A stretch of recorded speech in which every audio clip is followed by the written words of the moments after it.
Аубакирова Надия Марияққызы. Номері 185-ші жалпы білім беретін мектепте ағылшын тілі пәнінен беретін ұлағатты ұстаз. Осы мектеп шаңырағында 5 жылға жуық қызмет атқарып, шәкірттерге үлгі, ұжымға сыйлы бола білген білікті маман. Армысыздар, ардақты ардақ қауым. Бүгінгі кеш сіздердің арқаларың, дарынды оқушыға талантты ұстаз деген сөздің ауыр жүгін арқаладым. Әубәкір тегім Марияққызы болады сұрасаңыз, ныспым Надия, нөмір 2 Алматы төріндегі педколледж білімдегі алғашқы зүйя. Әйгілі қазақ-түрік оқу орны Сүлейман Демирелден тәлім алдым. Қазақ-түрік бауырлас екі ағайын, сол жерде екі тілден білім алдым. Қос шет тілін меңгеріп секілдекен, құстың қос қанатымен ұшқанындай, өз тілімді бәрінен артық сүйем, анамды құшағыммен қысқанымдай. Дәріс беріп, шет тілін күнде өтемін, озығын ал, тозығынан жиретемін. Өзге тілді меңгеріп, өз тіліңді құрметтеу керектігін үйретемін. Бұл мамандықты бала кезден армандап, ұстаздарға еліктеп өстім. Ал ағылшын тілі мамандығын таңдауға әкемнің ықпалы тиді десем артық айтпаспын. Әкемнің шет тілге деген қызығушылығы мені елеңсіз қалдырмады.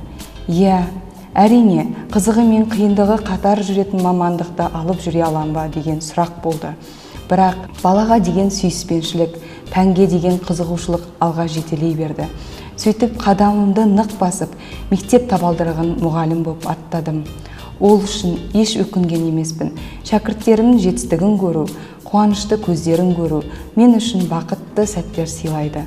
Шаршап тұрып мектепке келгенде баланың таза ниетін көріп, ұмтыласың, шабыттанасың, қайдан екені белгісіз күш-қуат аласың.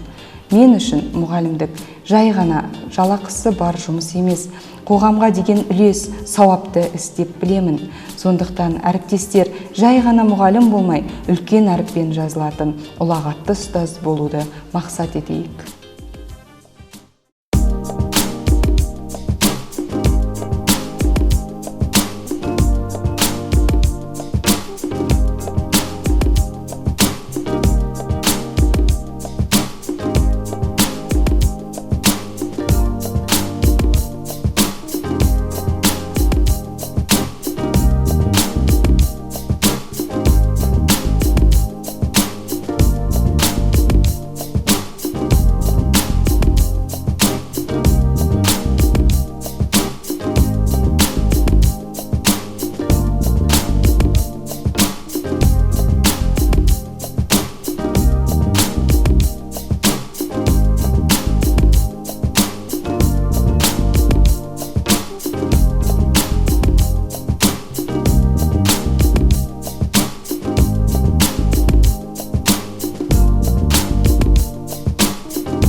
беребиз.